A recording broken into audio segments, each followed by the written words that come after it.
Hello, I'm Paul Seabound, and I'm going to tell you about some spooky stories from around the world.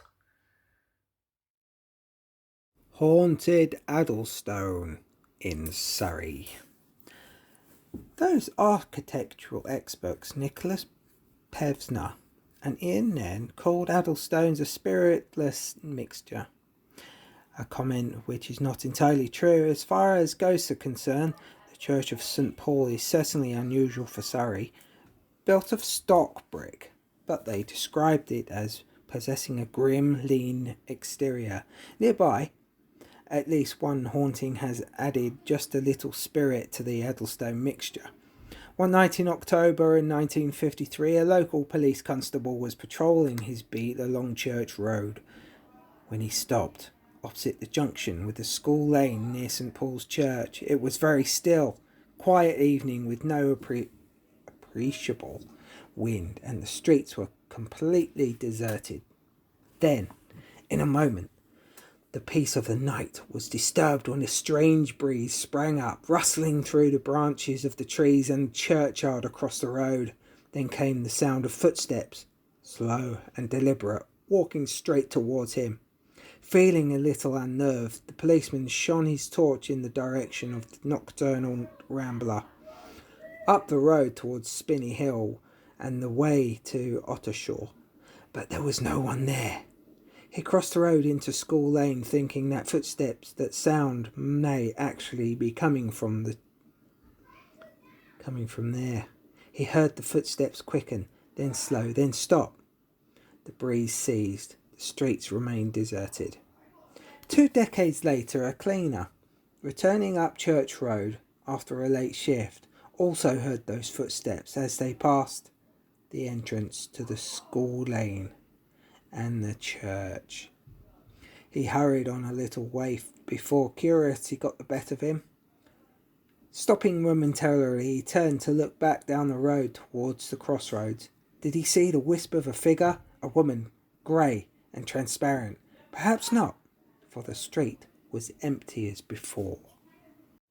There are many tales of phantom coaches rumbling through the towns and villages of Surrey, reenacting some early disaster upon our roads.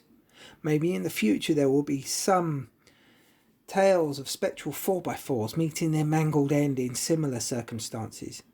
The coach at Ash is well attested because in 1938 it was seen by the parish rector, the Reverend W.J. Blakey, when it disturbed him from his slumbers at Ash Rectory. I was awakened by the thud of horses' hooves and the sound of a horn.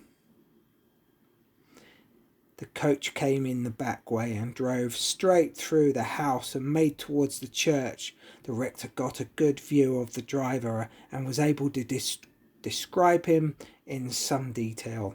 He was wearing a scarlet 17th or 18th century uniform. He seemed quite a cheerful person, and I am under the distinct impression that he turned around as I gazed after him and gave me a cheery salutation with his whip. The Reverend Blakey had come to Ash in 1936 and was soon warned about the phantom coach.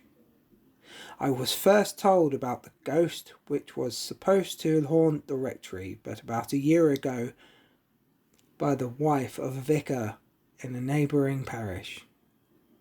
The rector told a national newspaper. The story was that a road used to pass through the site where the predecessors were inconsiderate enough to build the rectory. Afterwards, it was said that the phantom coach and four used to ride through the rectory as if it did not exist. On the night when I saw and heard the coach and four, that's 4 horses, all thoughts of ghostly visitation had long gone from my mind. The rector was very matter-of-fact about what he had seen. I have not seen the phantom coach since, but I do not mind if I do. If the rectory must have a ghost, it is as well that it should be a jolly one. The most famous haunting to be recorded in Ash in Surrey took place after the Kelly family moved into Ash Manor in 1934. Late one evening, soon after she came to live at the house, Mrs. Kelly was disturbed by a sudden and violent outburst of moans, groans and screams, sounding as if someone was in great pain.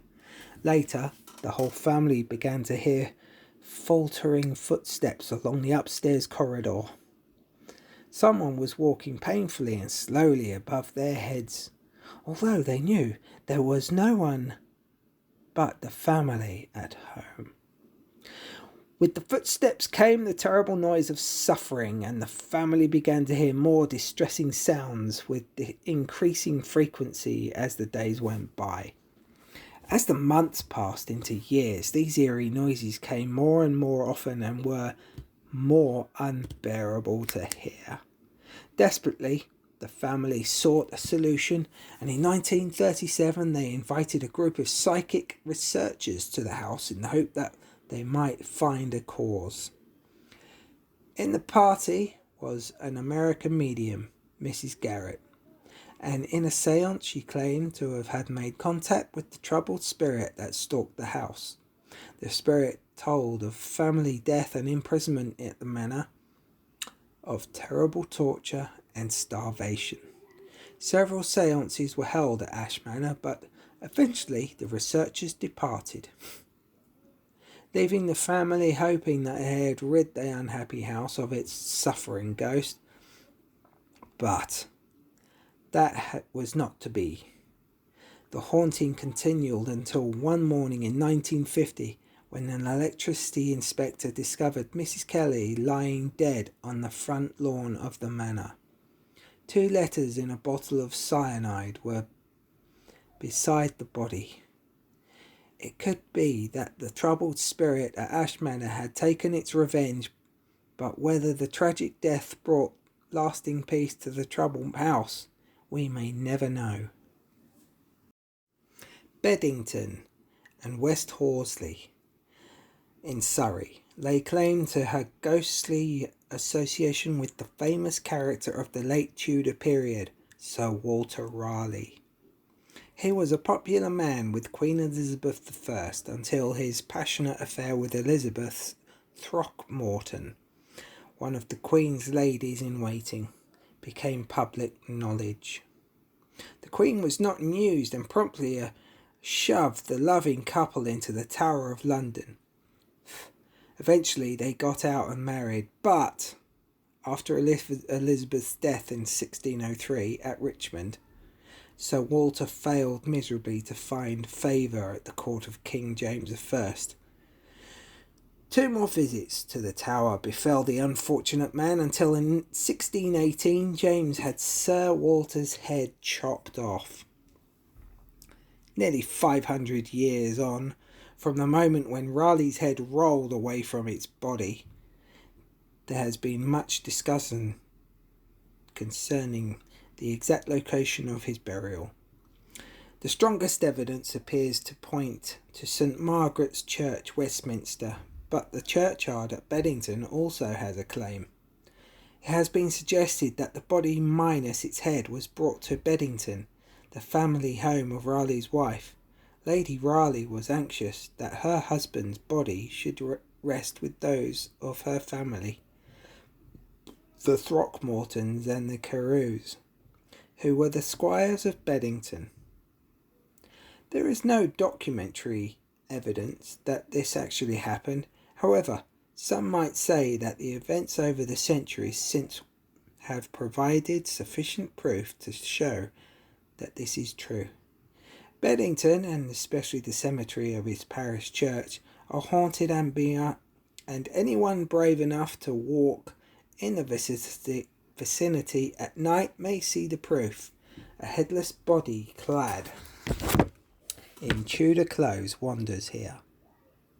It could be that it is Sir Nicholas Carew who also had his head lost, but most would claim it for Sir Walter.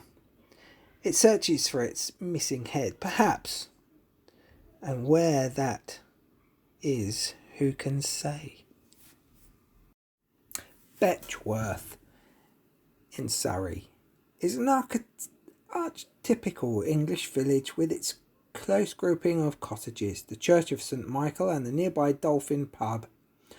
Some of the houses have origins in the medieval period, and there is even a castle sited some distance from the village centre.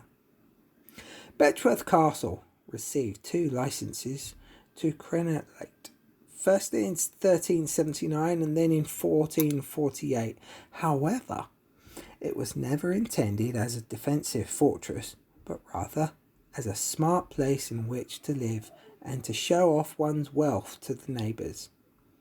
It was partially demolished in 1690 and then finally dismantled in 1860.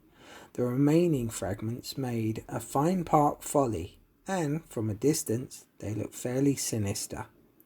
Such remains are guaranteed to be the stuff of ghostly legends, and Betchworth Castle is no exception. The place has its own black dog, which lapes around the ruins but answers to the call of nobody and then vanishes. Also, a figure of a nobility walks the ruins searching for his lost son. The quest is never ending, for the son is dead. Dead because he was killed accidentally by his own father. A haunting prospect, if ever there was one. One night in the early 1920s, a motorist was driving along the road between Betchworth and Dorking, which in those days was merely a narrow lane. His visibility was dependent on the pale glimmer from a single acetylene lamp mounted on the front side of his car. At best, this enabled him to see no more than 100 yards ahead. Suddenly the driver was shocked to come upon a large Shire horse, complete with harness, galloping head-on full tilt out of the darkness towards him. He realised instantly that a collision was inevitable, as the horse showed no sign of slowing, so he rapidly brought the car to a halt. It only took a second or two. As so often happens in these situations, time seemed to slow down. Nearer and nearer came the steed, its thick mane and tall flowering in the wind, the motorist gripped by the fear that there was something very strange about this beast. Then, at the moment of impact, it rushed silently by him, passing to his right and almost touching him as it did so. The driver noticed that the previous solid-looking animal was now transparent and that he could dimly see the roadside through its body. He looked behind him, back down the road, but the horse had gone on silent hooves. He turned the car around and drove back towards Betchworth, hoping that he might discover the answer to the mysterious horse he clearly seen, but no answer did he find. Since that time, there have been a number of reported sightings of this equine spectre, both in the remaining stretches of the old lane and along the new road of Dorking, but still there is no explanation for the animal's frightening nocturnal gallops. Thanks for watching and listening to the spooky stories from around the world. Don't forget to like and subscribe for some more. Ciao.